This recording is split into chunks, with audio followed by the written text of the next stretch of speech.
পাকঘরে পাক করতেছি, আমি দেখি আমার মেয়ে ঘরে নাই। তারপরে শুনি ওই ছেলের কাছে গেছে। 2.5 বছরের সম্পর্ক। ও আমার সাথে বিয়ে করার কথা বলে, আমার সাথে প্রতিনিয়ত দেখা করে, আমার সাথে শারীরিক সম্পর্ক করছে। 2 বছর যাওয়ার পর হঠাৎ একদিন আমার এসে বলতেছে যে আমার সাথে দেখা করো, আমি ঢাকা চলে যাব, সে শারীরিক সম্পর্ক করবে। পরে আমি বললাম আমার বাসা থেকে ছেলে দেখতে আসছে, আমাকে এখন বিয়ে করো, নয়তো কিছু বলে যাও। সে বলে যে আমার কাছে তুমি সময় নাও, আমি তোমার বিয়ে করব। আমি আমার জিজ্ঞাসা তোমার ছেলে পছন্দ হয়েছে, আমি কই হ্যাঁ হয়েছে, কই ক্যান্সেল করে দাও, আমি তোমার বিয়ে করবো। এগুলা বলে আমার সাথে দেখা করছে। তারপর বলতেছে আমি তোমার বিয়ে করবো না। পরে আমার সব জায়গা থেকে ও ব্লক করে দিছে। আর আমি ওর সাথে দেখা করতে যাইতে চাই না। ও ইদানিং আমার ইমোশনাল ব্ল্যাকমেল করে, জোর জবরদস্তি করে নিয়ে যায় ওখানে। ও ঢাকা থেকে আসে, ওর নানার বাসা আসে, আমার বাসার পাশে ওর আমার সাথে দেখা করে। আমি যাইতে চাই না, জোরপূর্বক নিয়ে যায় আমার সাথে শারীরিক সম্পর্ক করে, ধর্ষণ করে। কতবার এখন কোনো শারীরিক সম্পর্ক হয়েছে? এই তো 7-8 বার। সাত আটবার শারীরিক সম্পর্ক হয়েছে। কোন কোন জায়গায়, কোথায় কোথায়? আমাদের বাসার পাশে একটা বাঁধঝাড় আছে, ওখানে। হ্যাঁ। অন্য কোথাও আর হয়নি? ঘুরতে গেছি কোথায় কোথায়? ঘুরতে তো যাই না। বাসায় এসেছি। ছেলের নামটা পুরোটা বলে বাড়ি পরিচয়। ছেলের নাম মোহাম্মদ নুরনবী হাসান মেহেদি, বাবার নাম নজু মিয়া, মায়ের নাম নুরনাহার বেগম, বাসা চৌরাহা, দক্ষিণ গলাগড়া। এখন তুমি কি চা বলছো? গতকাল কি ঘটনা ঘটছে? গতকাল ও আমারে সন্ধ্যার সময় নক দিয়ে বলতেছে যে আমি ঢাকা যাবো কালকে, আমার সাথে দেখা কর।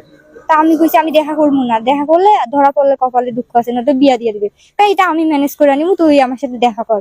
আমি যাইতে চাই না। অনেক কিছু বলার পর আমি গেছি 9টায়, তখন 30 বাজে। আমারে বলছে ওখানে আসিও, আমার ফোনে চার্জ নাই, নক দিতে পারবো না।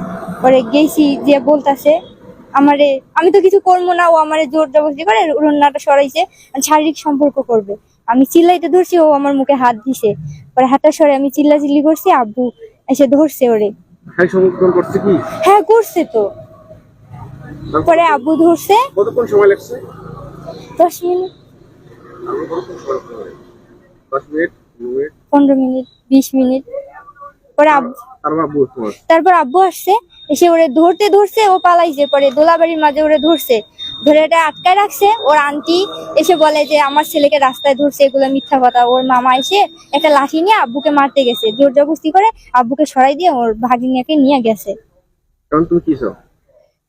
আমি তো এখন সমাজের কাছে কালারিং হয়ে গেছি, আমাকে তো এখন কেউ গ্রহণ করবে না। আমি ন্যায় বিচার চাই, নয়তো আমাকে বিয়ে করুক।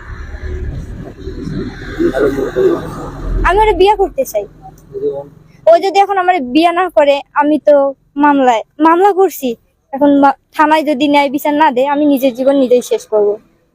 তুমি দিলাম যে দেখি ছেলে মেয়ে একটাই আছে, 2 বাড়ির সিপের ফাঁকত বাসঝাড়ত। আমি গেলাম, যে ছেলেটা ধরলাম, ছেলেটা আমার ঝটকে দিয়ে চলে গেল। তারপর আমি দৌড়ে এলাম, আমার বন্ধু দৌড়ি যে ডেরানো যা ধরছি, দোলাবাড়িতে ডেরেন দিয়ে ধরছি, বাড়ির বাড়ির পেছনে ধরিয়া ওটা চলে গেল। তারপর লোক আসি ধরিল, চেঁচাচেঁচি ওরা ঘুরে কত কত জোর আনতে পারি না।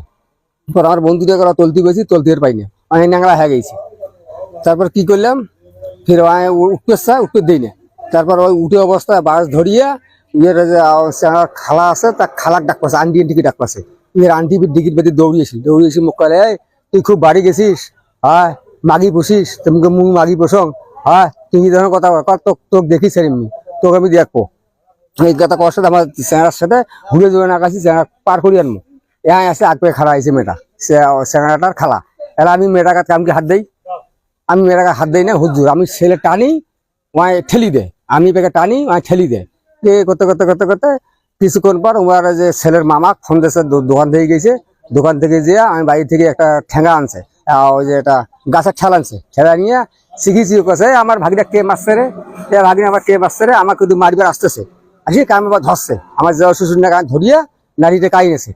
নাড়িতে কাই নেওয়ার সাথে তারপর আসিয়া মোর হাত, ছেলে তো হাত ধরাই আছে, ইয়ের মামা আসিয়া নাড়িটা কাই নিয়েছে। ওই অবস্থায় ওই ব্যাগে তো আসি, আমার হাত কান ছটকে দিয়ে সাটাকে সিঁড়ি দিয়ে সাটাটা ধরিয়ে এইটা দিয়ে ছেলেটা পার্কে দিল ডিগ্রি।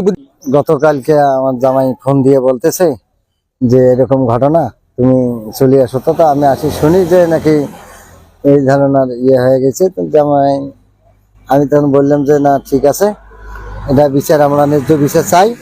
আর যদি এর ব্যাপারে কোনো যদি আমার নাতনির ক্ষয়ক্ষতি হয়, তাহলে আমরা একে দেখবো। জানি পাকঘরে পাক করতে যেন দেখি আমার মেয়ে ঘরে নাই। তারপরে শুনি ওই ছেলের কাছে গেছে। তারপরে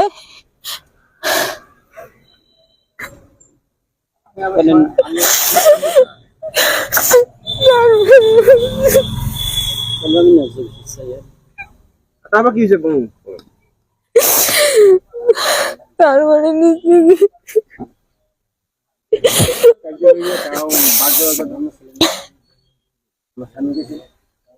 আর আপনি কি চান? আমি ছেলে মেয়ের সাথে বিয়ে